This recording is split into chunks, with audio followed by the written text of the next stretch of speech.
ही सगळी झाली केंद्रातली समीकरण, पण राज्यात सुद्धा याच संदर्भातली काही राजकीय समीकरणं मांडली जात आहेत। मुख्यमंत्री देवेंद्र फडणवीसांना भेटल्यानंतर राष्ट्रवादी काँग्रेस शरद पवार गटाचे नेते जयंत पाटील यांनी गुरुवारी रात्री उपमुख्यमंत्री एकनाथ शिंदेंची भेट घेतली। त्यांच्या या भेटीमुळे शरद पवार एनडीए सोबत जाणार अशी चर्चा राजकीय वर्तुळात पुन्हा एकदा सुरू झाली आहे। जयंत पाटील आणि जितेंद्र आव्हाडांनी भेट घेतलेली आहे आणि ही भेट म्हणजे सत्तेतल्या सहभागाची तयारी असल्याचे दावे सुद्धा केले जात आहेत। पण सध्या घडत असलेल्या गाठीभेटी खरंच शरद पवार गटातल्या किंवा गटाच्या सत्तेतल्या सहभागासाठी आहेत का, की या भेटीमागची कारणं काही वेगळी आहेत? आपण पाहूयात एक रिपोर्ट।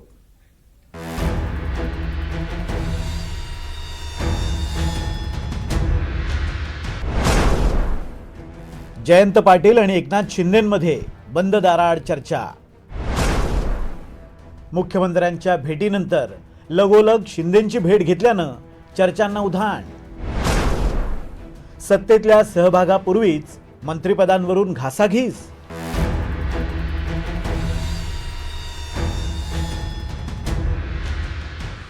महाराष्ट्राच्या राजकारणात पुन्हा एकदा वेगवान घडामोडी घडतायत। राष्ट्रवादी काँग्रेस शरद पवार पक्षाचे नेते जयंत पाटील यांनी गुरुवारी उपमुख्यमंत्री एकनाथ शिंदे यांची त्यांच्या नंदनवन या शासकीय निवासस्थानी भेट घेतली। त्यांच्यासोबत आमदार जितेंद्र आव्हाड सुद्धा होते। पाटील आणि शिंदेंमध्ये सुमारे तासभर चर्चा झाली। त्यापैकी अर्धा तास जयंत पाटील आणि एकनाथ शिंदे यांच्या दरम्यान बंद दाराआड गुप्त चर्चा झाल्याचंही समजतंय। शरद पवार गट एनडीए सोबत गेल्यास त्यांना सत्तेचे काय लाभ मिळू शकतात, यावर या बैठकीत चर्चा झाल्याचे दावे केले जात आहेत। दावा क्रमांक 1, एनडीए सोबत आल्यास राज्यात शरद पवार गटाला 2 मंत्रिपद मिळणार आणि त्याबाबत चर्चा करण्यासाठी जयंत पाटलांच्या या भेटीगाठी सुरू आहेत। दावा क्रमांक 2, शरद पवार गट एनडीए सोबत येणार असेल तर सुनेत्रा पवारांच्या राष्ट्रवादी काँग्रेसची समजूत काढण्यासाठी या भेटीगाठी आहेत। दावा क्रमांक 3, जयंत पाटलांना राज्यात अर्थमंत्रीपद देण्यास भाजप तयार, पण एकनाथ शिंदेंचा मात्र विरोध। पण या दाव्यांमध्ये कोणतंही तथ्य नसल्याचं राजकीय नेते म्हणतायत। आदरणीय एकनाथराव शिंदे साहेब जे उपमुख्यमंत्री आहेत, ज्यांनी मधल्या कालावधीमध्ये परिवर्तन करत असताना राज्याचं मुख्यमंत्रीपद भूषवलेलं आहे उत्तम पद्धतीने, अशा वेळेला इतर पक्षाला विशिष्ट विभाग देऊ नये असं ते म्हणतील असं मला स्वतःला का वाटत नाहीत। ते एक त्यांच्या पद्धतीने एक वेगळ्या पैचं राजकारण करणारे एक ते व्यक्तिमत्व आहे। त्यामुळे आपल्या मित्र पक्षाला काय मिळू नये किंवा काय मिळावं या बाबतीमध्ये ते कधी बोलले आहेत असं मला गेल्या 3 वर्षामध्ये कधी जाणवलेलं नाही।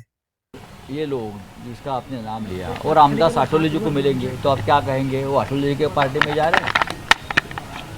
इस महाराष्ट्र में और देश में इतनी पॉलिटिकल पार्टियां बन गई है, कोई ना कोई किसी से मिलते जुलते रहते हैं ना।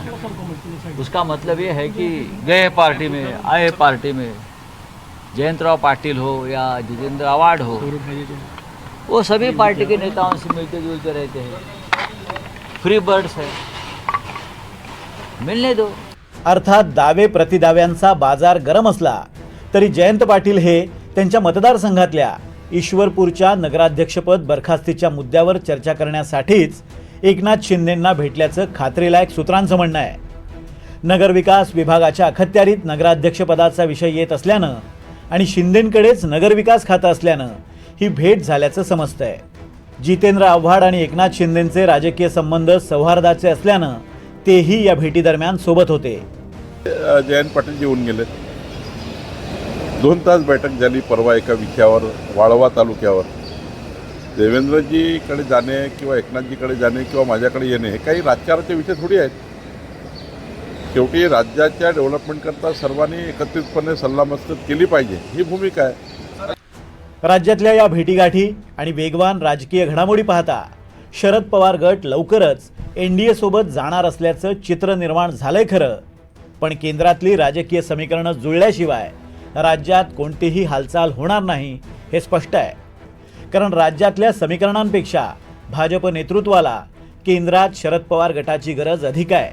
की केंद्रामध्ये जे विधेयक आणायचंय त्या विधेयकासाठी बाहेरून थोडीशी कुमक लागणार आहे आणि ती मिळवण्यासाठी जे संभाव्य मित्रपक्ष किंवा विरोधी पक्षातले असणारे काही पक्ष आपल्याला मदत करू शकतात, त्यामध्ये निश्चितपणे राष्ट्रवादी काँग्रेस शरद पवार गटाचं नाव घेतलं जातं. आता या परिस्थितीमध्ये केंद्रात आणि राज्यात ते जर सोबत आले येत असतील तर तो घेण्याचा तो एक पुढचा पण तो प्रयत्न सुरू आहे. त्यासाठी कुठला मार्ग अवलंबायचा, तर मला वाटतं की त्यासाठी राष्ट्रवादी काँग्रेसचं विलिनीकरण हा एक भाग त्याच्यामध्ये होता. एकूणच काय तर राज्यात भेटीगाठी कितीही झाल्या आणि अर्थ खात्यावरून कितीही काथ्याकूट झाला तरी केंद्रातली राजकीय समीकरणं जुळल्याशिवाय या भेटीगाठींना काहीही अर्थ नाही हेच खरं. सागर कुलकर्णी, NDTV मराठी, मुंबई.